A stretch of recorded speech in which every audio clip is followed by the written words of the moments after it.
makes things even more exciting. Steph 12 then introduced to the crowd.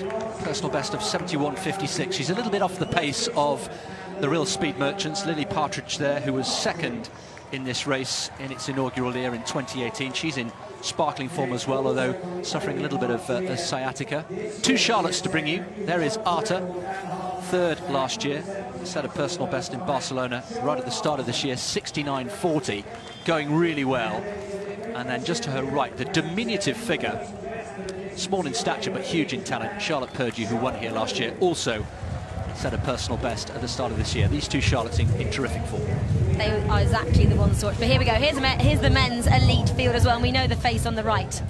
Yes, we do. Andy Vernon, European Championship medalist back in 2014. He's had his little spiky ups and downs, hasn't he, with Mo Farah over the years. Daniel Wenjiro, surprise winner of the London Marathon back in 2017. Lost out in a sprint finish to Mo Farah last year. Wilson Kipsang, do not discount this man. Former world record holder, a big stage performer, hugely charismatic Kenyan. But he will have to be on top form to beat this man. Britain's most decorated athlete of all time. And the cheer, well, tells you all you need to know. Mo Farah, hot favourite here. The time, not important. He said it's all about the performance and, of course, winning the race. Getting all the information from his coach, Gary Locke, of course, who's Paula Radcliffe's husband. Been with him in Ethiopia for the last couple of months. Get this race done, hopefully have a good race, and then back out to Ethiopia to complete his training block in time for the London Marathon on the 28th of April. Watch is poised, 15,000 runners, 13.1 miles, 4 boroughs, but of course in each of the races only one winner. And there are some of the 15,000 behind. And we are almost ready to go here for the Vitality Big Half, and we're underway here on the streets of London, this wonderful, wonderful capital city. Heading out, as Rachel was saying, along Smithfield towards Docklands, heading east with the Shard behind on what is a blustery day. We're expecting the winds to increase later during the day. Rachel, so many stories, so many personal bests, so many individual challenges ahead. Yeah, it's not just about the elites here today. As we can see here, there's so many people taking part for all different causes, and we expect to see about 15,000 people taking to the streets of London, which is just so great to see. It's about half of what we'd expect in 7 weeks' time in the capital, but you can see there, they all look pretty excited. We had a few people waving to the camera, just getting into their stride, because like you said, it is 13.1 miles, and I'm so pleased to say that there's some blue sky, because we haven't seen much of that lately, have we? We haven't indeed. Here we go. Here's the front of the men's race. Let's just pick out the man centre of picture, well known to Mo Farah. That is Bashir Abdi from Belgium. Like Mo Farah, born in Somalia. They know each other well. They've been training together in Ethiopia for the last few weeks. And Wilson Kipsang, right of picture with that very, very easily recognisable low arm carriage. He's always had that slightly different style.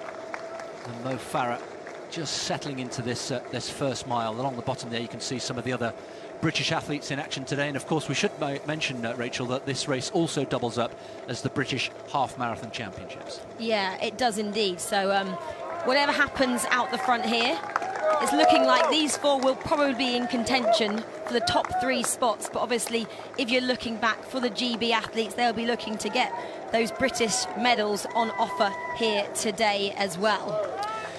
Well, let's just have a word about Mo Farah then. Last year, if you were with us, you may remember that Mo Farah just really just ambled round in the nicest sense of the word for most of the race, and then just reminded of his finishing speed, of course, on the track that he's so well known for, and just burned off to win by about 200 metres ahead of Daniel Wenjiro last year. What do you sort of see Mo Farah, his strategy being this year? Well, Chris, we were just discussing beforehand. You said you thought he took it quite easy last year. You said maybe he was just testing the others. You said he kind of went for a few surges and then just tried to test his sprint finish at the end. So I'm not sure if he's going to play it like that. Obviously, he's got his training partner next to him there, like you just mentioned. Maybe they're going to kind of sit together at the front and just try and lead this one out and just see if the others go with them and just maybe just make his mark and say, this is how I'm running at the moment. This is the form I'm in ahead of the London Marathon. But right now they look comfortable. They've obviously just started, so I can't wait to see how it pans out. Dow Griffiths just joining that group of 4. So we have a group of 5 in the early stages of the men's race. And they're further back. The club runners and the leading women. A diminutive figure there of Charlotte Purdy. She's only 1.53 meters, 5 foot tall in old money, but my word, she packs a punch, and she was a clear winner last year, wasn't she? Won by over 30 seconds, and that terrific personal best, Rachel, set in Japan at the start of this year. Yeah, let's just mention them. So Charlotte, she set a PB of 69.46 in Japan, and that did actually put her to 9th, I think, on the all-time list. And then you had Charlotte Arter. She went out a few weeks later, and she set a PB of 69.40 in Barcelona, and that then put Charlotte Arter up to 8th on the GB all-time half marathon list, then pushed Charlotte Purdy back down to 10th. So those two, under a 70-minute half marathon, is absolutely great for these two British women. Steph Twell there, centre of picture in the green, will be testing herself against those two informed Charlottes. And, well, she's unbeaten so far, actually, in 2019. Steph Twell got married towards the end of last year to Joe Norwood, coached now by Jeff Whiteman, who's on PA duties here at the Vitality Big Half today. But that's quite a difference in stature, isn't it, there, between Charlotte Purdy and Steph Twell. Steph Twell, who's not a particularly tall athlete herself. Absolutely not. And I think, you know, at this stage, it doesn't really matter your height. We know what both of those athletes can do. Charlotte and Steph, they know each other so well. Inside out, I'm going to say. They've been teammates for years. Like I mentioned, when they're on the start line at the Aldershot, Farnham and District Club, both used to be coached by Mick Woods, have both gone their separate ways now to be coached by different coaches. One out in Australia, obviously Charlotte is, and Steph is still based here in the UK. But both will be trying to test each other, which is so great to see how they've moved on in their careers now. So the women making their way down the highway towards Docklands. We'll keep you up to date and pick out one or two of the landmarks. Of course, there's one of the most famous in the whole of London, the Shard, the tallest building still in the whole of Europe. I wonder how many people from the masses here will get their phone out and try and take a selfie with the Shard in the background with the blue sky. It would look pretty great for Instagram a little bit later on, won't it? Well, if you haven't been up there yet, I would certainly recommend it. It's awesome views, although it may be rocking towards the top on a blustery day today. So here's the course map in full. We've started a few minutes ago then out along the highway. We're going to go through the Limehouse Link Tunnel out towards the Canary Wharf area, where all, of course, the big banks and the financial institutions are. This is the London Marathon course in reverse, if you like, through Canary Wharf and then back up down Narrow Street with its famous pubs, along the highway on the other side, and then through Wapping High Street, wending our way towards Tower Bridge at just over halfway, which we then take onto the south of the river, down Tooley Street, into Bermondsey, past Southwark Park, skirting and following the River Thames, leaving it through Surrey Quays, past the tube station there, onto Lower Road, into Deptford, and then, of course, the iconic Cutty Sark awaits the winners after 13.1 miles. Britain's last remaining T-Clipper. I was there on Friday interviewing Mo Farah. It is a majestic backdrop with which to finish this wonderful race. So back into the early stages of this race in the Limehouse Link Tunnel. And Mo Farah, centre of picture, looking pretty good. Daniel ونجيرو just slightly ahead. Pace looks good, and good to see Dow Griffiths there, keeping pace with these four other athletes.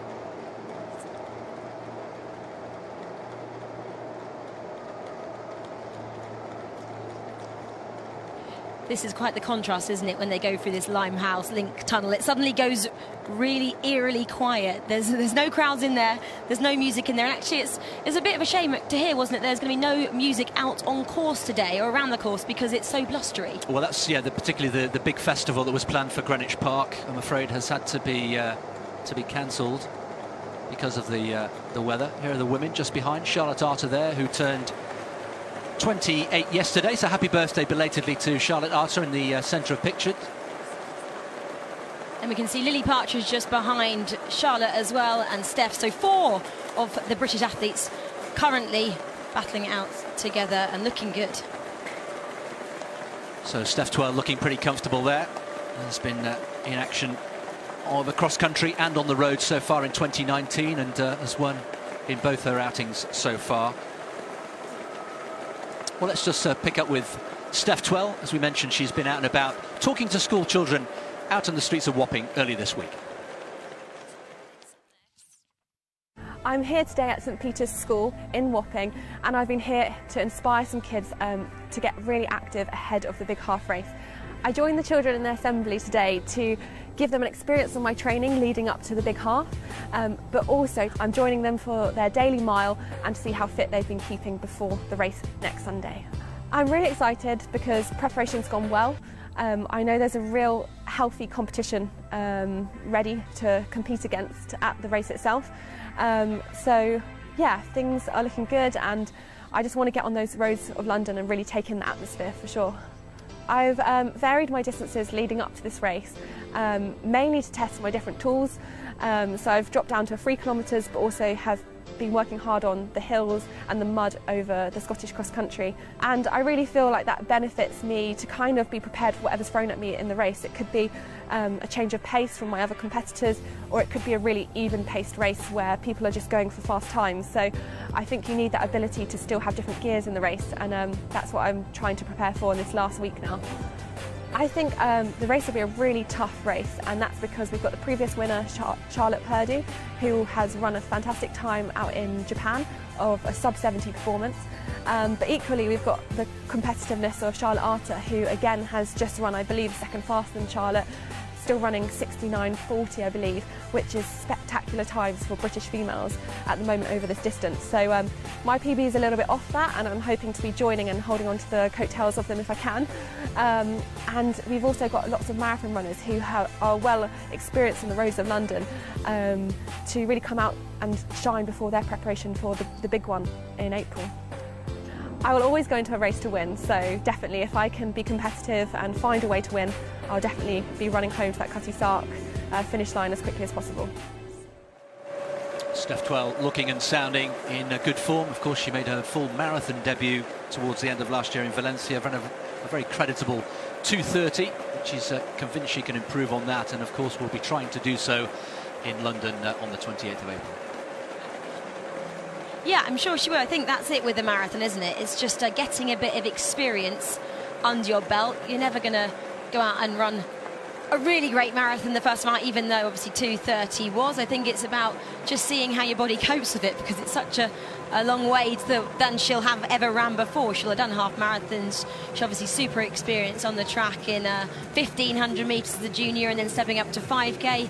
So she'll be really testing herself here today with these 2 athletes behind her. And she only has a PB of 71 minutes, but that was set about 9 years ago. So I don't think we can really count that as her PB right at this moment.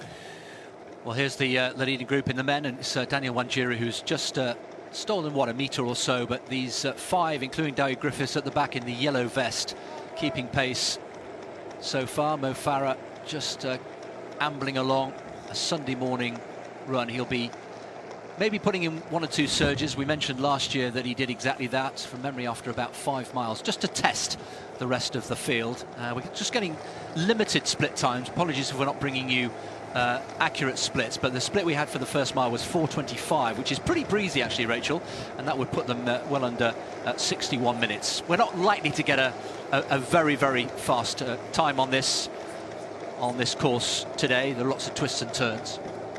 Do you think here, Chris, that Mo and his training partner there, Bashir, they would work together on this one? Or do you think when it's race day, it is very much each man for himself out there? So just coming out of Limehouse Link Tunnel.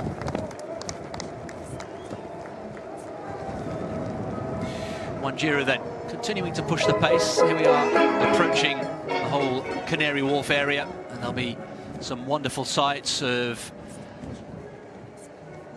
skyscrapers and the banks and the financial institutions.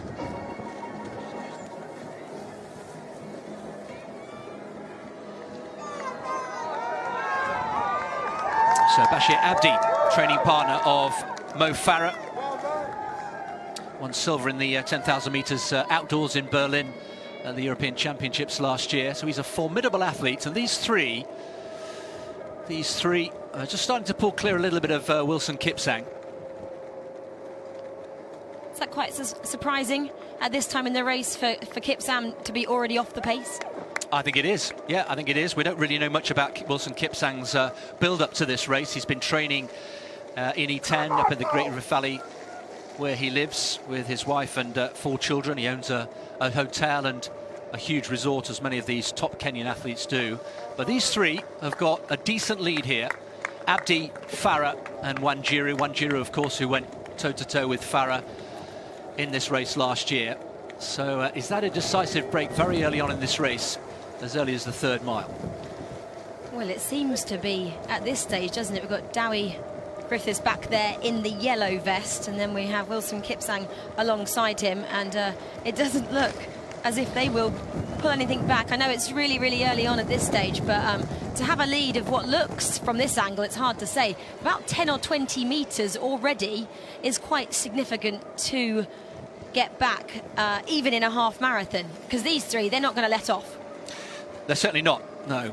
And really this race all about Mo Farah, as we saw at the top of the programme. Testing himself.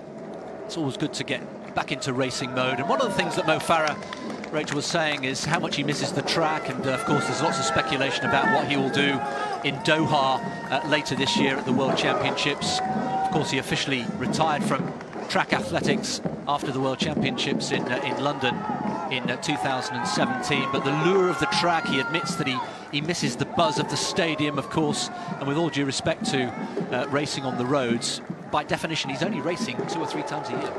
Yeah, and just mentioning about the track, I think that might have something to do with how well Laura Muir has been running. Obviously, if any of you are athletics fans out there and you watch the indoors and Laura Muir there taking double gold, as Mo Farah has done so many times, he actually said, you know what, I was a little bit jealous of Laura's achievements and how much attention she got for those gold medals there, and that's something maybe has drawn him back to thinking, you know what, it hasn't really moved on, maybe I can have another go at the track. We know he doesn't really want to run the marathon in Doha, so 10,000 metres on the track, yeah, he probably could win gold. It hasn't moved on much. He might like to fancy his chances there. I think he would, and of course that would act as a springboard for potentially doing an autumn marathon, maybe in Chicago again, where he won last year, or even New York, which is at the beginning of November. But Mo Farah, also when I spoke to him on Friday, he was talking about how important the London Marathon, the Virgin Money London Marathon, is to him. And in fact, he said he would value winning that race, the London Marathon, as highly as winning Olympic gold or world titles on the track. And that is huge praise indeed. He's been associated with the London Marathon since he was a child. He did the mini mile, of course, there many years ago. And so to win the London Marathon one day would be a huge achievement for him. And he's looking good, isn't he, here? Farah took an overnight flight from Addis Ababa on Thursday, arrived back in the UK in the early hours of Friday morning. He came straight to talk to us, the reporters and journalists at the Cutty Sark on Friday morning. Hadn't even seen his wife and children by then, but he's had a day and a half with them, and will be heading back out on Tuesday or Wednesday, back out to Addis to hook up again with his coach Gary Loch and complete the final training block before London. It might seem glamorous, mightn't it, when they win the gold medals, but in reality they are out training away from their family abroad, doing 130 plus miles a week. Yep. Without any home comforts, really. They live their very basic lifestyle, so it's not really all the glamour that people might think it is. It certainly isn't. In fact, the place that he's training in, I've been lucky enough to go myself, in Soluta. It's about 30 kilometres outside of Addis, at altitude, of course. The weather, of course, is absolutely fine and lovely, but you're absolutely right. Lots of sacrifice, lots of early starts. Just a small hint of a trip there from Mo Farah. Just keep an eye on that. But you're right, yeah, conditions very basic indeed. He was even telling me that actually sometimes the water coming out of the showers is orange. That tells you all you need to know. But it's basically that ritual lifestyle for several weeks of run, eat, sleep, and that's it. Let's hope he has a good water filter out there, because orange water, I'm sure that won't do the best things for his stomach or his teammate there's stomach either. So Mo, we hope you got a great water filter system out. Yeah, he's made of stern stuff, is Mo Farah. And there's a wonderful saying in Swahili, actually, that we talked about. He often quotes, "Hakuna Matata," which means no worries, take it easy. And he's just loves it out there. For all the sacrifices of being away from family, those are the ideal conditions in which to prepare for races like this. Well, the leading women still going well. And Steph Twell is in there somewhere. All the main women. Charlotte Arter, we've got a faller there. I think one of the men has just taken a tumble, but straight back up on his feet, which is good to see. It's hard to make out the leading ladies there. We've got Arter there at the front in the black vest, the black kit there, and Steph Twell at the side of your picture in the green strip. And then at the back of your picture as well, Charlotte Purdue, she is there. She's tiny, she's such a small athlete, but she is running well. And for the ladies here to run with the group is actually quite good, because it will help them. And as it is pretty windy today, it will also act as a bit of a wind break for them in a way, which will allow them not to take away their energy like it may do these guys at the front. So acting as that wind break for the girls, just tucked in there nicely over the first few miles of this half marathon. Well, one or two club vests that people watching might recognise. A Highgate Harrier vest there, Phoenix from Brighton as well. Lots of very, very good club runners here, and as Rachel rightly says, it acts as a really important windshield on what is a very blustery day today. We are expecting gusts later on in the day, actually, of 50 or 60 miles an hour, and very sadly, the big festival, which is part of this whole day and weekend of running and celebrating, getting people into running, the festival itself, or the music part of that, has had to be cancelled, regrettably, because of safety concerns of the temporary structures that were being put up. But of course, this is the centrepiece, the big half. We've also got the little half taking place, which is exactly the smaller race. We've got a mile as well. We've also got a relay, a whole package of races taking place on a busy day.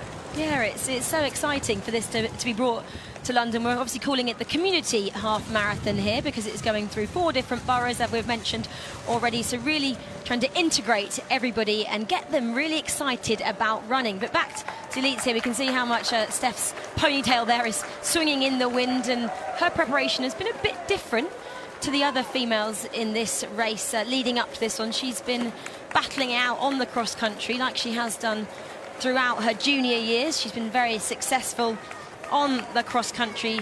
She was 3 times European junior cross country champion, and she actually took the Scottish cross country title over the 10k this year. It actually means she's the first female woman to win both the English and Scottish titles on the cross country. So she likes the mud and the hills and the undulating terrain of the cross country, but now it's the flat of the roads for Steph this morning.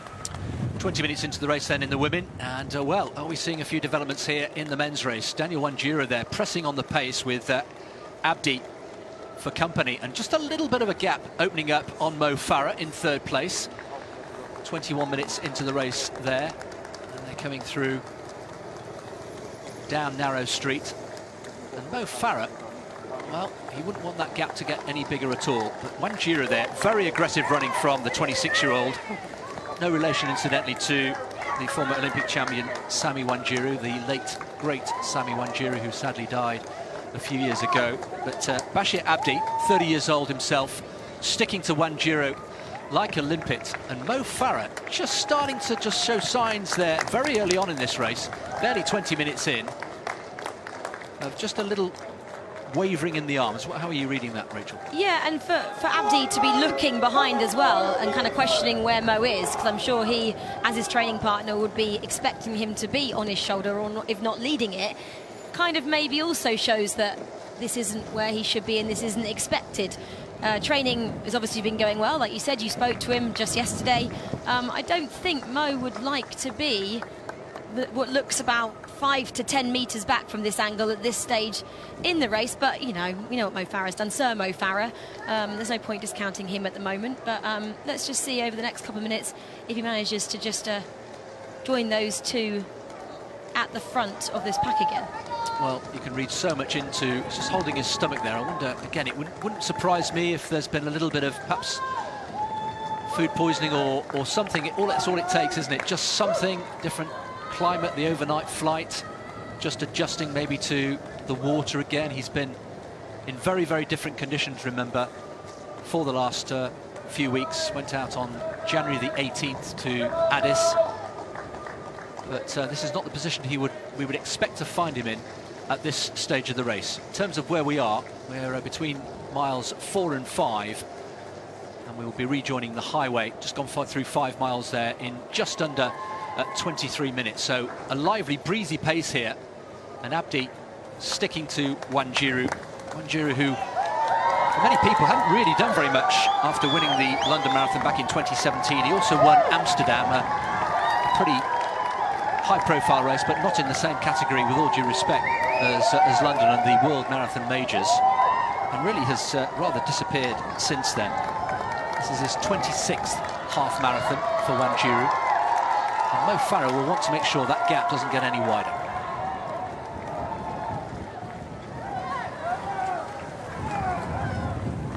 And now we're just back on the leaders of the women's race there. Steph Twell, as we mentioned, she is at the front of your screen there. I'm just trying to look in amongst the men to see if we can see any of the females. Yeah, at the back of your picture there, we did have Charlotte Purdue. She's still clinging on to that group, and Charlotte Arter there on your right. So those three, which we mentioned in the beginning, in the ones to watch, are still there. It's just probably worth noting that Lee Partridge, she is not still in contention at this point in that pack. We'd have maybe expected Lily to be a bit further up. I spoke to her yesterday, and she said that she felt she was in PB shape, but has been having problems with some sciatica. So she's trying to get that sorted, and said if it was sorted for this race, she'd expect to be running maybe a PB here, but we can't see her at this stage. So it is, at the moment, all about Steph Twell in the green kit there, running strongly. Charlotte Purdue, who has set a PB recently in Japan, she is still in that group, as I think Charlotte Arter is. Those two doing extremely well. Charlotte Arter there, yes, just off the back of Purdue in the back of the shot. Charlotte really made her breakthrough, I guess, on the roads last year, getting her first GB vest in the half marathon championships in Valencia. So she was part of that team with Charlotte Purdue, and she said it's always great to get a GB vest. She's had a few on the cross country, but breakthrough season for her last year, that was 2018. So those two know each other well from the road race they've been doing, especially over the half marathon teammates, but now really going head to head here. Well, Mo Farah, let's try and close in on what his face looks like, because you can read so much into how the shoulders are. The shoulders look pretty good still, but he's not exuding positivity. Just running his own race at the moment. I don't think there's any real cause for concern just yet. He just seems to have closed the gap there on ونجيرو and Bashir Abdi. Of course, he knows him so well. He was speaking very affectionately, actually, about Bashir Abdi when we spoke to him on Friday.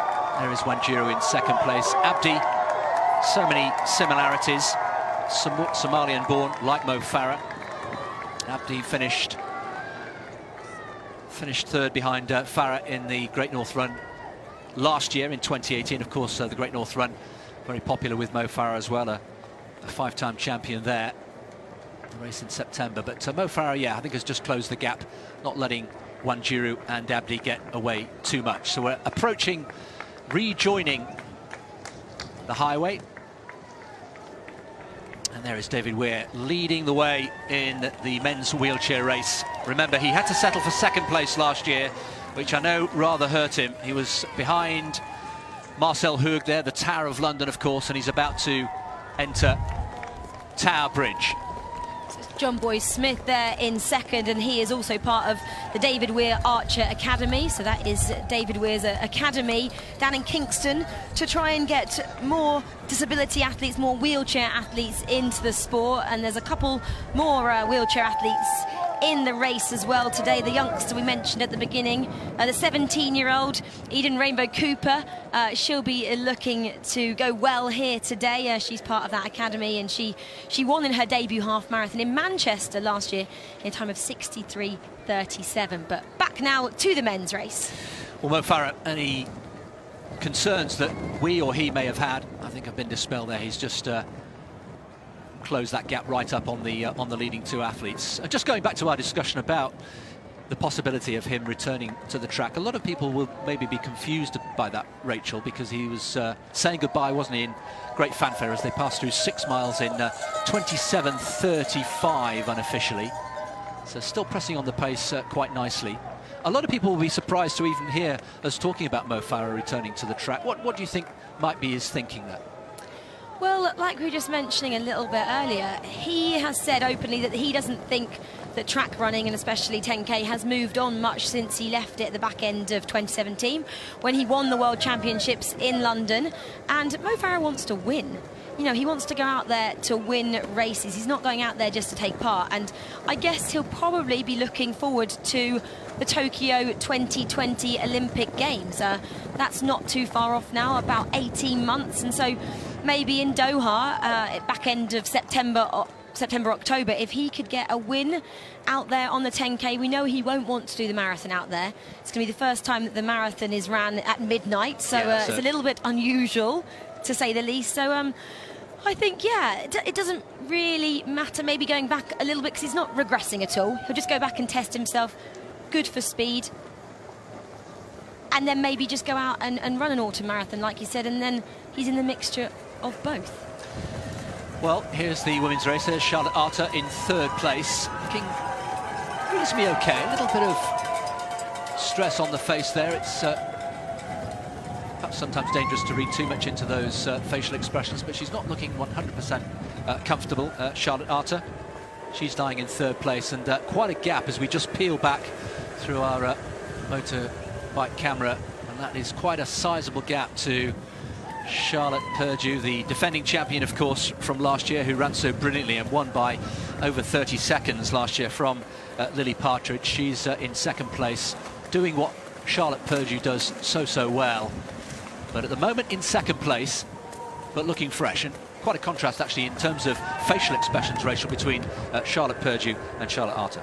But you can see Charlotte Purdue there. She is all out running on her own, which will make things a little bit tricky for her, as we are mentioning again the windy conditions. We saw Charlotte Arter there. She did have someone for company, so she could sit back a little bit behind the chap in front of her, and Steph here is completely in a pack, so really quite protected. But Charlotte there a little bit further back, she is out in no man's land at the moment, so we'll want to kind of maybe try and join this group just for a bit of protection and company, just to help her along a bit, because she's running about 30 minutes at the moment, so almost halfway, not quite, but she'll want to try and get in this pack just so it makes things a little bit easier for her. Yeah, I would agree. Steph 12 laying down a marker here in the early stages of this race, 30 minutes into their running. They'll be heading back and shortly preparing to take Tower Bridge. David Weir, meanwhile, we're hearing is approaching mile 9. Here he is, way out in front on his own. He's got the streets of London, not for the first time, at his mercy. He's now on the south side of the River Thames, making his way down Tooley Street and Brunel Road towards Rotherhithe and Surrey Quays. We've got a 3-horse race here in the men's race, and for me, Rachel, I have to say I'm very surprised by how quickly Wilson Mipsang, an athlete of his calibre and his record, has been dropped here.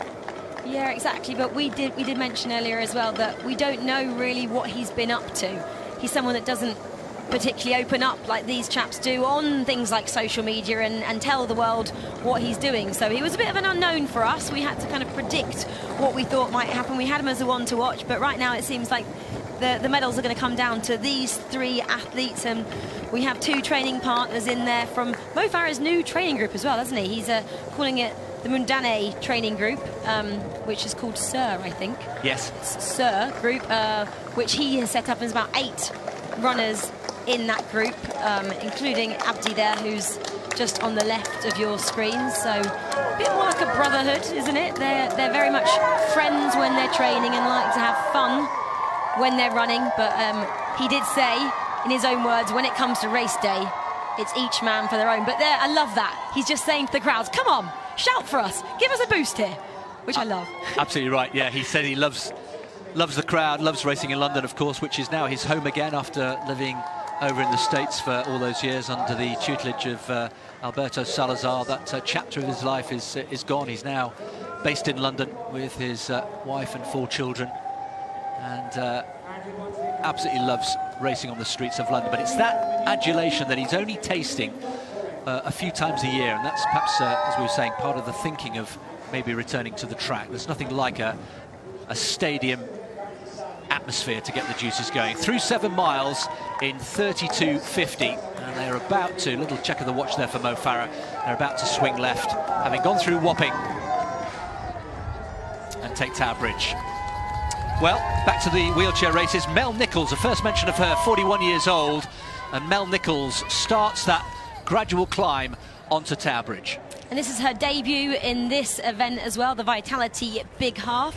So she'll be testing herself on this course, the 13.1 mile course, for the first time, and it seems to be going pretty well for her at the moment. And now back to the females, the elite females as well. We can see Steph Twell, the leader. She's been leading throughout the race so far. She looks strong.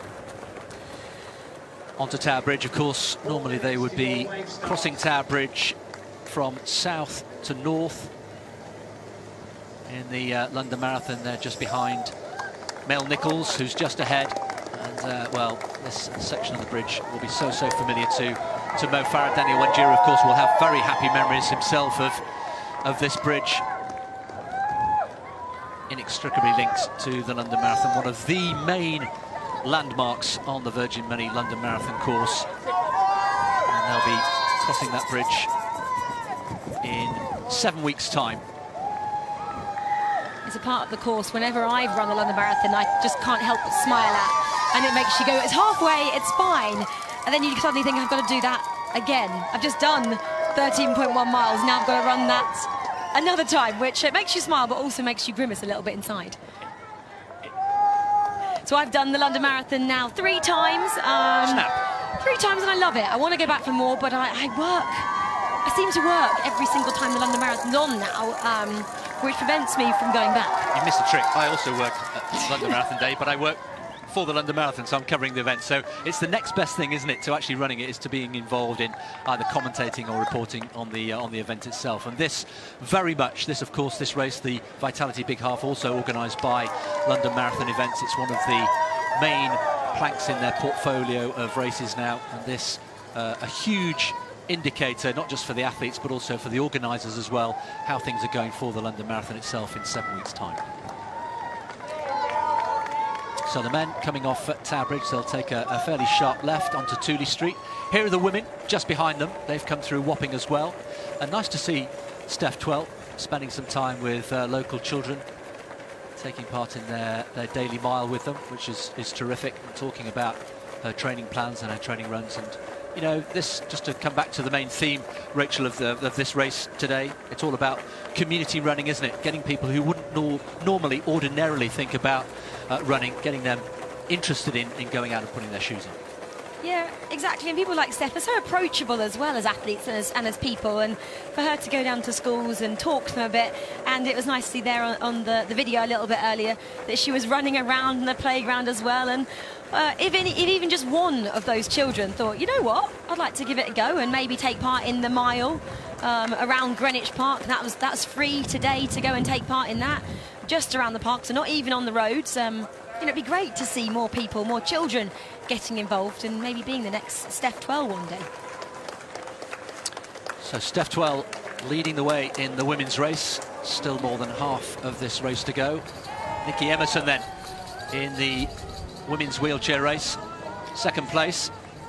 Yeah, Nikki there, she finished 3rd last year in the Vitality Great Half, and its debut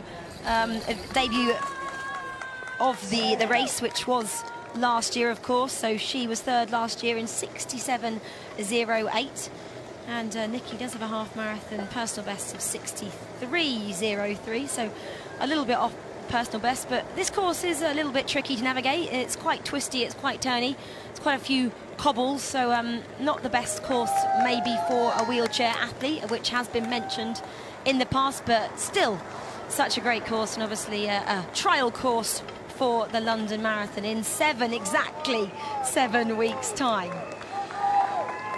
So the three still continuing to dominate. I think it's safe to say now that the medals will be shared out between these three. They've been out on their own for quite some time now. If you're just joining us, you're very welcome to our coverage here on the of the big Vitality half, the big half, going through 8 miles in 37:35. So they're into the second half of this race. Mo Farah, who had let Abdi and ونجيرو, the former London Marathon winner, get away. We reckon a gap of, what, about 20 or 30 metres a little while ago, but just the slightest hint of some discomfort, potentially, not confirmed, on Mo Farah, but he's very much back in that pack, and those three dominating this race. And Mipsang, the other former London Marathon winner, has been dropped and is way, way back off the pace. There we can see Charlotte Purdue in the shot there, and she's currently running in second place in the women's race, coming on to Tower Bridge in any moment's time. Charlotte, they're running good in second, but is quite a way off Steph Twell, her former teammate, who is currently sitting in first place, and she is sitting in a pack as well. But Purdue, she obviously won this race last year, so she is the current reigning champion of this race, and she will be looking to defend it, but right now it doesn't look as if she will be doing that. It needs something to happen, maybe just somebody there, the guy in the blue, if she could just maybe latch onto him, and that would help her to be pulled back into this pack where we can see Steph Twell there. And both these athletes, they love a bit of cross country. That's what they've been doing a bit in the build up. Charlotte, she took the Australian cross country honours earlier this year. It was doubled up as the World Cross Country Trials for Australia. It was great to see her dominating that field there and winning that 10K on the country. Spends a load of time in Australia now, doesn't she, Chris? She does. She's actually got almost the perfect setting here, Steph Twell, completely surrounded by male runners, acting as a windshield on a very windy day as they just come down off the main apex of Tower Bridge. And anybody who's run in either direction off Tower Bridge will remember that there's quite a rise, isn't there, to the centre of the bridge and then down the other side. Steph Twell then laying down the marker here in the women's race. In the women's wheelchair race, still Mel Nichols there leading the way ahead of Nikki Emerson. We saw a shot of her just taking Tower Bridge. So Mel Nichols, 41 years old, a very versatile wheelchair racer, leading the way in the women's wheelchair race. Still very difficult to choose between these three, all looking very, very fresh indeed. Of course, they'll have all had the benefit of coming down from altitude with those extra red blood cells that transport the oxygen around the system. It's a wonderful feeling for anybody out there who's ever run at altitude. I'm not sure whether you've had the chance, Rachel, yourself to do that, but it is incredible the rush you get when you come down off altitude and start then running at sea level. No, as a former 800-metre runner, we used to go to Stellenbosch in South Africa instead. That's where Dame Kelly Holmes used to train, and we used to go into her kind of setup in Stellenbosch, the university town there, about 30 minutes from Cape Town, and that's where we used to stay at the university and train, and with the beautiful backdrop of the mountains there, but never got the chance to go up at altitude where some of my old training partners used to. But these guys certainly would have done that. Looking comfortable, has great benefits, as Chris just said there. Well, I have to say, Daniel ونجيرو looking very, very relaxed and composed. He hasn't really changed his tempo at all. He's just hit the front early on in this race. Abdi in second place, and Mo Farah has been quite content just to be on the back of this trio with all the other athletes. We saw Dowie Griffiths earlier on trying to keep pace in the early stages with Wilson Kipsang as well, but those two athletes have been well dropped. So a 3-horse race in the men's. And back to the females again with Steph Twell there in the front of your picture. She looks like she's working hard here, but Steph always looks like she's working harder, so that's nothing new there. And it's just great that she has some company in the race, unlike Charlotte Purdue does. And this might be quite comfortable as well for Steph, as she has been testing herself out on the cross country. This will feel much nicer to run on the firm, hard surface of the road. It may feel like she's running much faster here today, but Steph is an athlete that's always going to be driving hard with her arms. She likes to work hard, and she said in the pre-race interview as well, she's out here to win. Steph doesn't start a race unless she thinks she's going to win it, and she obviously feels confident. She has a PB in the half marathon of 71:56, but that was set 9 years ago, so let's just discount that straight away, because she was about 2 minutes behind Charlotte Arter and Charlotte Purdue in their PBs. They ran sub 70, so Steph there with 71:56. She wasn't looking at that at all, but she has a great 5K, great 10K times. She's a former medalist in 1500 metres in the Europeans. She's won a Commonwealth Games bronze medal as well, so she has pedigree, Steph does, and she's making that transition now to the roads, which is great to see. It is, through 8 miles, and it's still looking good. And that gap, you can just see to the left of picture there, the small diminutive figure of Charlotte Purdue, the defending champion from last year. And it's difficult to see from our pictures head on here with the foreshortening whether that gap between Charlotte Purdue and Steph Twell leading the way there is getting any larger or not. Steph Twell still heading the way, and Charlotte Purdue there still in isolation will be looking to get onto the coattails of one of those male athletes, as Rachel was suggesting. It can be a very, very lonely place. She's still looking pretty comfortable there. There is our defending champion from last year in terrific form, Charlotte Purdue, 5 foot tall, and with that new personal best set in Japan in January. Just getting news from the organisers that, yes, as we feared, the whole of the big festival, I'm afraid, has had to be cancelled because of the high winds, which are already pretty blustery, but are going to get stronger and stronger throughout the afternoon. So as a very sensible, although regrettable, safety precaution, the big festival with all the music in Greenwich Park, I'm afraid, has had to be cancelled for today. So if you're thinking of making your way down there, please think again. But of course, still lots of racing and lots of different races, Rachel, to come and cheer about. Yeah, there are. There's a lot of different races going on, so it's not just about the elites. We can see Charlotte Purdue there second in the women's race, but we have the Vitality Little Half. That's a 2.4 mile race around the same course, obviously not the full length of the course because that is 13.1 miles. So starting at Southwark Park and then finishing at the iconic Cutty Sark, where the 13.1 half marathon race also finishes. Then we have the Vitality Mile, and that's a free event making its debut this year, and the course is just around Greenwich Park. So if you're new to running and you want to pop down and have a race there, then that is free to do so. But we have Steph Twell there still leading the female race at the front of your screens.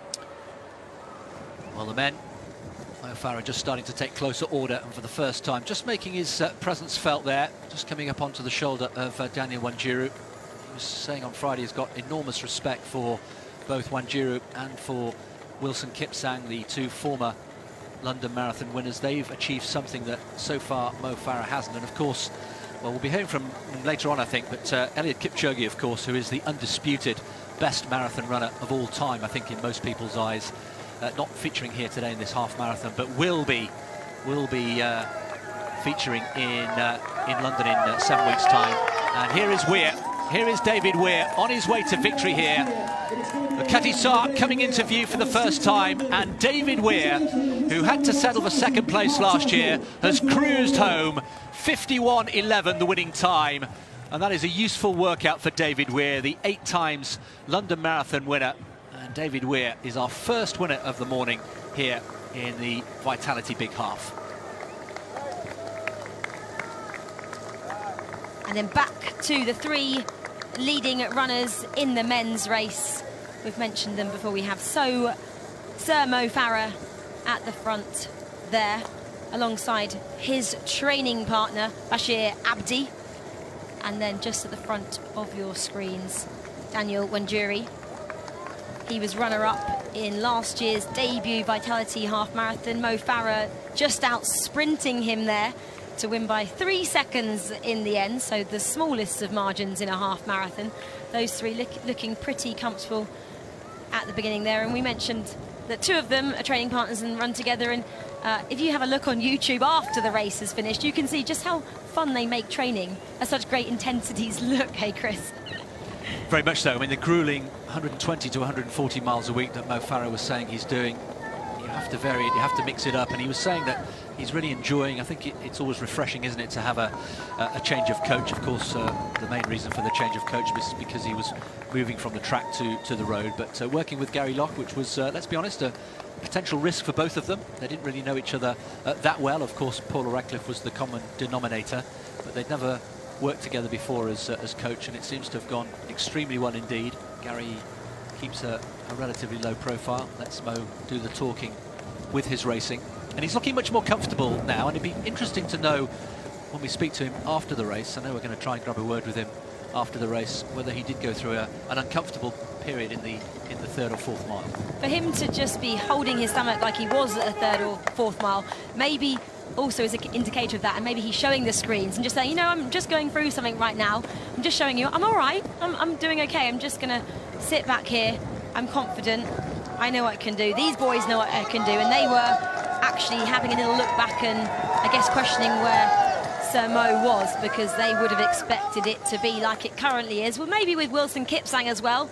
He's someone who is in this race who we haven't mentioned that much because he dropped off these three pretty early on, and that was something that we wouldn't have expected from him. He's obviously the former world marathon record holder, so we'd have expected maybe him to be a bit further up here. He was with Dowie Griffiths, who we don't know right now, but we probably expect them to be maybe sitting in fourth and fifth, and Dowie there fighting for a British medal.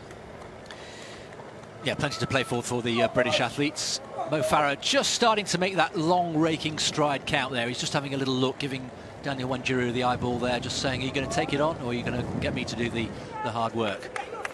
Charlotte Purdue then in pursuit of Steph Twell, still in second place, but she is starting to make her way through the gears here. Here is Simon Lawson. Simon Lawson then in second place behind David Weir. That's a sizable gap. The winning margin of David Weir, well, over 3 minutes. Simon Lawson, his long-term rival. And here we are, John Boy Smith from the Weir Archer Academy, taking a creditable third place against the backdrop of the iconic Cutty Sark. Here, these pictures live in Greenwich for you this morning on a Sunday morning. Decent crowds have come out. So just under 55 minutes for John Boy Smith in third place. So we now have our top three in the men's wheelchair race: David Weir, Simon Lawson and John Boy Smith. And then it looks like in the women's race here, Steph Twell is still leading, but Charlotte Purdue has gained some time back there. She did what we said we thought she should do. She joined in with that group of men just at the back of your shot there, so had a chance to run with some people for a short space of time, and now there is no one between her and Steph Twell, her former teammate, so she will have her eyes set firmly on Steph Twell. And I managed to grab Charlotte for a few words a couple of days ago, and she said that training has been going great, and as I just mentioned, she's just got back from Australia, where she trains her coach and her group out there in Melbourne. It's much nicer to train out in Australia at this time of year than it is in this country, so I would recommend doing a Charlotte Purdue and going out to the other side of the world. And yeah, we know she set a PB recently on the half marathon in Japan. She's happy out there, it's great weather, so yeah, Charlotte, don't discount her. There's not a great gap there, maybe about 20 metres, that is all, and that has definitely reduced in size over the last mile or so. We have a race on here on the streets of London this Sunday morning. Twell, of course, unless she's getting information from her sources, will not know, I'm sure, how small that gap is now. This seems pretty similar to what happened at the Great South, actually, last September, where Twell was leading, and then Alish McColgan, who was in that race. It was about the gap of this size then, and Alish actually reined Steph Twell in there to grab the victory. Not gonna say this is gonna happen here. Don't want to jinx anything from Steph Twell, but she is working hard at the front there, and she is now in no man's land, like Charlotte was just a few moments ago. And you can actually hear Steph there. I'm just gonna be quiet for a minute. You can hear how hard she's breathing. We certainly can, but certainly the momentum all with Charlotte Purdue, of course, and Charlotte Purdue has the obvious advantage of seeing how far behind Steph Twell she is. We're pretty sure Steph Twell doesn't know that yet, And there'll be that telltale feeling, that dreaded feeling of feeling somebody brush past you. Now, will she do what all good track athletes have to do when you're closing the gap? Carry on and keep going. If I saw Charlotte come past me now, I'd just try and sit on her for as long as possible. You know, Steph probably has greater speed. She's a faster track runner than Charlotte was. She's great over the 1500 metres, so she has that track speed. So they know each other super well. They used to train together for years. So when Charlie, which looks like in a short space of time, comes past Steph, if she's got anything left, she will just like try and sit on Charlotte Purdue and go with her and use Charlotte to her advantage. Well, the moment has come. Charlotte Purdue has eaten it. Then the first glance. Steph Twell, if she didn't know already, now knows that she has a race on. And Charlotte Purdue, well, she is doing the classic track advice of just sailing past. So she's not interested in sitting on the shoulder. And I think this is some aggressive running here from Charlotte Purdue into the last, 15 minutes or so of this race. Yeah, and Charlotte Purdue as well, if you notice, she doesn't look ever too far ahead in a race. She's always said, I just look a couple of metres ahead of me because I don't really want to see what's ahead. She knows what's ahead. She's still got a couple of miles to go, but she'll always look down and just focus on exactly what is in front of her. And right now she has a guy in front of her, so she can just focus on him and let him take her along a bit. And Steph, she knows what's happened now. She's got to find something and dig deep to stay up with Charlie. And we don't know yet how far back Charlotte Arter is, who was in third place. So Charlotte Arter could be doing the same kind of thing. We know what good shape Charlotte's in. She's 8th now on the all-time British rankings in the half marathon. She's run a 69.40, so she's in the shape of her life, as is Charlotte Purdue here. And Steph Twell, she's looking good, but is currently in 2nd place, and she's got to find something here to get back up with Charlotte Purdue there at the beginning of your screen.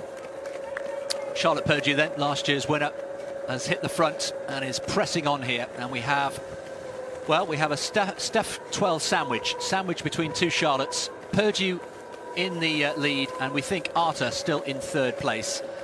So a race on our hands here, but still can't get the proverbial cigarette paper between these three. Mo Farah looking much more comfortable. Left of picture, of course, Sir Mo Farah with that long, raking, instantly recognisable stride that was so iconic on the track, and on one or two occasions caught him out by being tripped, of course. A lot of people not expecting to have that long stride. Is this a bit of deja vu here, Chris? What happened last year? For those of you who didn't watch the Vitality Half Marathon, it came down to a sprint finish then. Does it look like it's going to come down to a sprint finish right now as well? I think it could. Last year, of course, there were just the two of them. It was just Daniel Wenjiro and Mo Farah. Wenjiro there, right of picture, still in there. Abdi, though, who didn't run here last year, still very much in contention. And the three of them, well, they've got the streets of London, certainly East London, at their mercy. And we're down to the last 5 minutes of racing. Anything under 61 minutes, I think, would be pretty good on this course. The winning time last year was 61.40 by Mo Farah.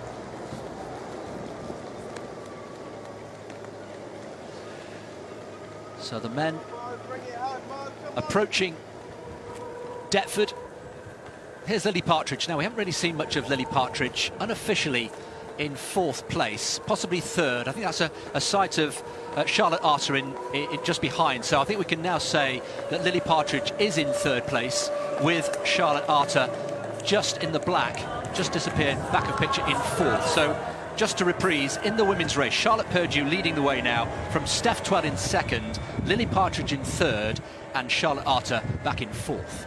Yeah, it's great to see Lily in 3rd place because she's having problems with a bit of sciatica problem in her back, and that prevented her from running what she hoped would be a fast time in Barcelona earlier in the year, where Charlotte Arter set that really rapid 69.40, but we're back to Steph Twell now in 2nd place. She's still working hard. She's really putting everything into this now. You can hear her breathing, you can hear the hard work she's putting in, and look at that gap that Charlie Purdue has just managed to draw out ahead of her. That looks now to be about 30 metres or so there, and she's got company, Charlotte Purdue has, in the form of males though, which is great company to have at this stage in the race when she's approaching about the hour mark, just under. Charlotte Purdue then on course to retain her title from last year. This is the second running of the Vitality Big Half. Charlotte Purdue, whose winning time was 70.29. The men then, are they winding up for a sprint finish? And you have to say, if it does end up being a sprint finish, you would have to back Mo Farah every day of the week. ونجيرو not known for his sprint finish. Abdi, of course, will know all about Mo Farah. We're into the last 3 minutes of the race here. In the sunshine, the wind has just abated slightly, but it'll be back with a vengeance later on. And Mo Farah, last year, as Rachel was saying, it was a sprint finish. It came down to the final 200 metres, half a lap of the track in old terms from Farah's point of view. It's a question now, Rachel, of when will he make his move? So we've got a couple of minutes of running left. I don't think he'll do it anytime soon. I think it'll probably be similar to last time. Yes, he wants to have a convincing win. If he can win here, he'll want to do it convincingly to set his stall out for the London Marathon in 7 weeks' time. He'll want to just make everybody else notice him and say, yeah, Mo Farah's in good shape. He's confident. And this race here will also be a great stepping stone for that race, because it gives him a chance to get a feel for the roads here in London, as it will for Bashir there in second, his training partner, who is also going to take to the streets of London in 7 weeks' time. He posted on Instagram, my first time out in London, 2 times to go. Well, let's just cut away and see the winner of the women's wheelchair race, and it is Mel Nichols coming home. Huge smiles. So we have David Weir home winning the men's wheelchair race, and Mel Nichols, the versatile wheelchair racer, winning the women's. So now into the streets of Deptford with literally less than 2 minutes of running to go, and the pace quickening all the time. Just worth reminding that Farah's winning time last year in this race 12 months ago, 61.40. He was saying really the time actually irrelevant. It's all about the performance. How did I feel during the race? Did I hit my markers? And now the sprint is on. ونجيرو is starting to work very, very hard indeed. And that long, loping, comfortable style of Farah just starting to wind things up there. And the crowd, you can hear, starting to encourage. And the race for the line is on. Abdi centre picture. He's not showing any respect to his more senior training partner, Mo Farah. They know each other so well. Downhill a little bit. ونجيرو just coming off that bridge, the railway bridge there. And three places, one winner only. And Mo Farah, you would have to back him from here as the clock ticks round into the second hour of this race. A minute and a half or so you would have thought of racing left. Just another check of the watch from Mo Farah. Check of the watch, but no need to check the watch. It's not about timings here today. His PB's passed. It was 59.22, Mo Farah's PB. Now it's all about racing. Who is going to make that move first? No one's really done it yet. Here it looks like Mo's about to make a move now. Him and ونجيرو are really going for it, have left his training partner already. Is this the decisive break then from Mo Farah? Abdi, left of picture, looks to have been potentially dropped for the moment. ونجيرو steps on the gas as well. Farah, centre picture, exactly where he wants to go. In track terms, they're into the final lap, and Kajisat will loom into view. What has Mo Farah got left? Here they come in Greenwich. Kajisat just around the corner, lights out, the handbrake's off, and it's a sprint finish for the line. And Mo Farah hits the front, says, come on, what have you got? Mo Farah, winner last year, and it'll be Mo Farah once again. Keep an eye on the clock, it is quicker than last time. 61.14, unofficially. Mo Farah coming through ahead of his training partner, Bashir Abdi, and Daniel ونجيرو, who was second last year, has to settle for third on this occasion. 2 wins out of 2. Mo Farah is back, and that all bodes well for the London Marathon in 7 weeks' time. That was just great there to see from Mo. When he makes his move, he makes his move. Maybe he was taking a few pointers from Laura Muir on the track. That's exactly what she did there, but makes it look comfortable. This is his home soil. He's not going to let anybody take a win away from here on the streets of London without a fight. And I love that he's just saying to his training partner, come on, where are you? Are you going to run with me? You know I can do this. Come and join me in this sprint finish. And he obviously couldn't. That was Bashir Abdi going second there. But now back on to the women's race, and it is still Charlotte Purdue leading there out in front. She's been running now for 1 hour and 2 minutes. Her winning time from last year was 70 minutes 29 seconds. Not sure if she's running the same time, the same kind of time as she was last year. The wind is playing havoc a little bit with our splits, so we can't give you an accurate rundown of her splits. But Charlotte there looking great, looking in good form.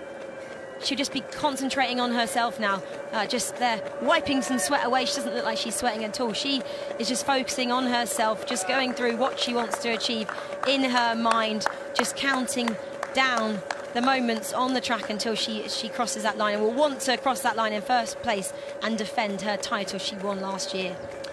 Worth remembering that her winning margin last year was over 30 seconds, and it could be even more that this year if she continues to impress as she's doing here. It's been a really measured, calculated performance from Charlotte Purdue. Didn't panic at all when she saw Steph 12 make the early running. She was isolated, wasn't she, for much of the race. There is Dowie Griffiths, who's just over the line in 4th place, so a creditable 4th. No news so far of Wilson Mipsang. Last we saw him was at the 3-mile mark, was dropped very, very early on, the former world record holder.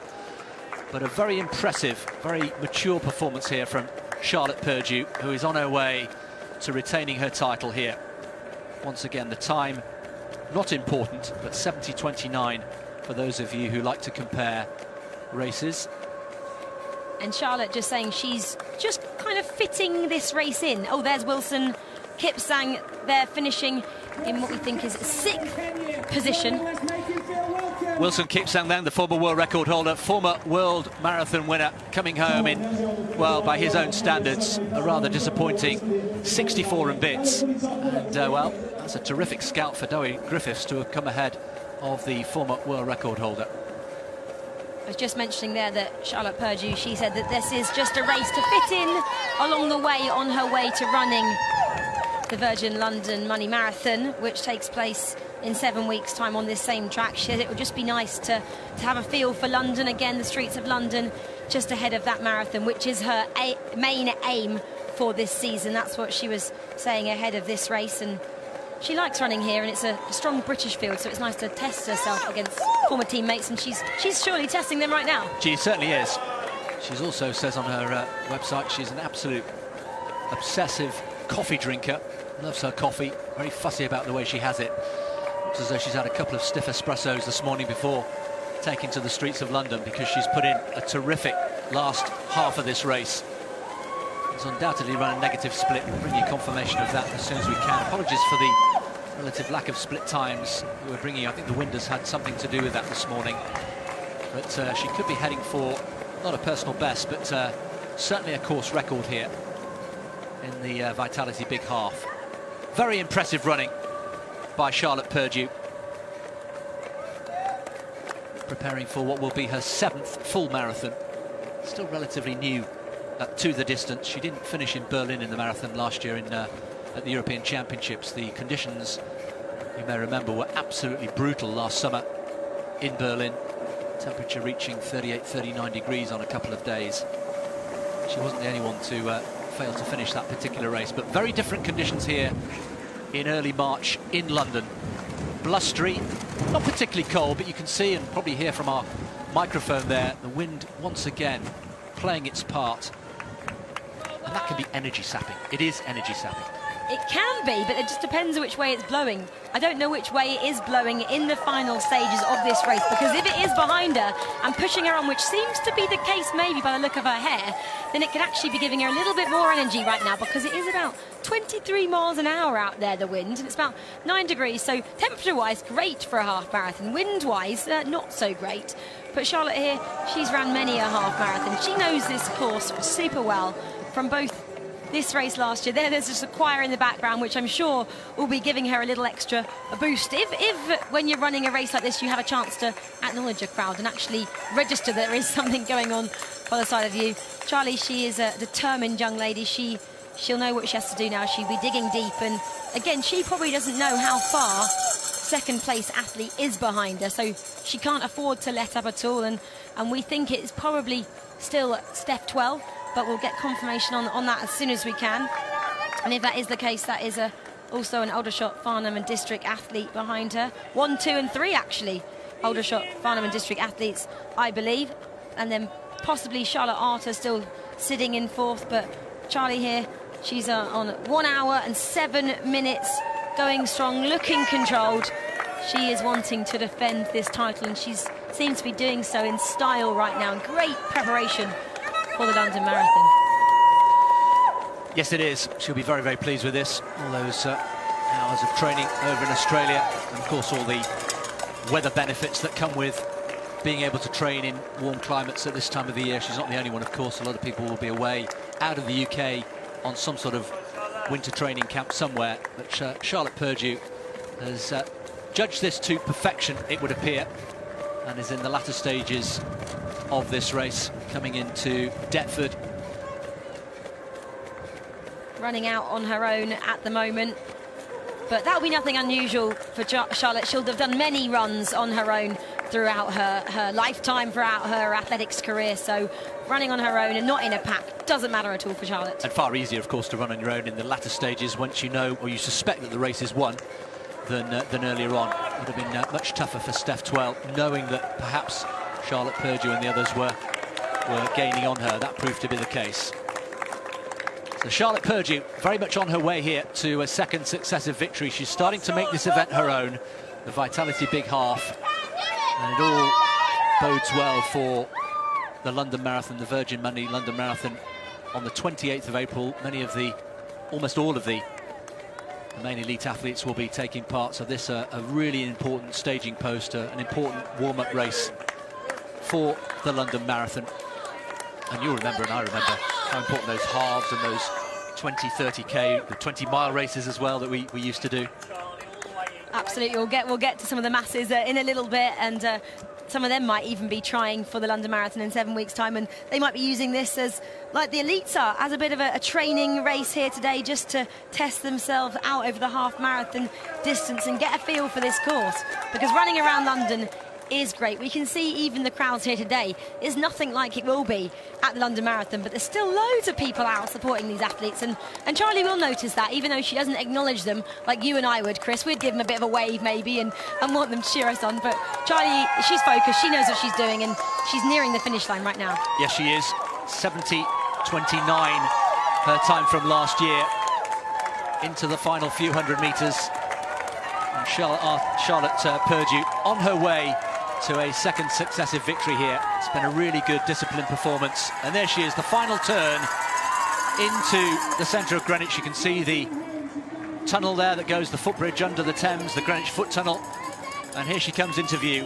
Charlotte Purdue then, winner in 2018 in the inaugural Vitality Big Half, will retain her title. Just outside the winning time from last year, Cutty Sark looms into view. Small in stature, only 5 foot tall, but it's a big, big performance for Charlotte Purdue in the big half. I'm the number one, she says. 70:38. It's just a smidgen outside of last year's winning time, but Charlotte Purdue makes it 2 wins out of 2 in the Vitality Big Half in blustery conditions, and now she can smile, and now she can celebrate. Oh, she'll be super happy with that win, and it, like you said, it just gives her the confidence now heading into London. And here comes Steph Twell in that silver medal position in this race and in the British Championships as well, because that is also what this race is about. It's not just about the big Vitality Half, it's got the British Championships as well, and Steph there battling towards the finish line. She's done well, she's rallied well as Steph Twell in second place, led the race for so much of the race, but there she is, taking the applause of the crowd. She's an instantly recognisable face, of course. She's been on the British circuit for so long, on the track, of course, cross-country, and here she is, second in the Vitality Big Half. 71:32 the winning time, just under a minute behind Charlotte Purdue. So we have 2 runners home in the women's race, and here's third, and it is Charlotte Arter who takes third place. So the top 3 home in the women's race. Purdue and Arter there, mirroring their positions from 2018. So mirroring the positions for Charlotte Purdue and Charlotte Arter, and then we have Steph Twell there taking the silver medal position, and Lily Partridge there crossing the line in 5th place. we did just miss the 4th place athlete coming past. We'll just try and grab who split up Charlotte Arter and Lily Partridge, but some great running there from the females and great running from all the athletes in these super windy conditions there on the finish line. But those 3 medal winners looking really pleased with their performances here in London today. Well, the elite all pretty much home now, and now it's a question of looking at club runners and the community runners, some of whom we heard from at the top of the programme, all running for different reasons, different causes, different objectives, and they continue to stream over Tower Bridge at just over halfway, passing from the north of the River Thames onto the south bank into Rotherhithe and on towards Cutty Sark and the finish line in Greenwich. Here we go. This is my favourite part of the race during the London Marathon, and these guys look pretty happy to be running across Tower Bridge as well. This is the point when you can get some great photos. Usually in the marathon, the photographers, they stand on the little island in the middle of the row, and they kind of grab you as you run past, and that's when I try, if I'm not running for a time, try to get a pretty good picture. There we go, a few waves there from a couple of the runners just testing themselves out over this half marathon course around the city today. It's great to see so many people enjoying it as well, not just running but enjoying it, because it isn't the best weather. It'd be nice if it was sunny, but the skies have turned grey over Tower Bridge there. But they look like they're having fun. A lot of people there noticing our camera and giving us a wave, which is nice to see. So they continue to stream over Tower Bridge, and their confirmation of the results today. Mo Farah winning for the 2nd successive year ahead of his training partner from Belgium, Bashir Abdi. Daniel Wenjiro, who was 2nd last year, former winner of the London Marathon, having to settle for 3rd this time. And Charlotte Purdue retaining her title from last year, impressively just outside the winning time from last year, ahead of Steph Twell, who made the early running, and Charlotte Arter coming home in 3rd place to match her result from 2018. Wheelchair results, David Weir going 1 better than he did last year, coming home ahead of Simon Lawson, his long-term rival, and John Boy Smith from the Weir Archer Academy, coming home in exactly 55 minutes to take 3rd place. David Weir's time, incidentally, a course record, beating last year's winner Marcel Hoog's time by some 20 seconds.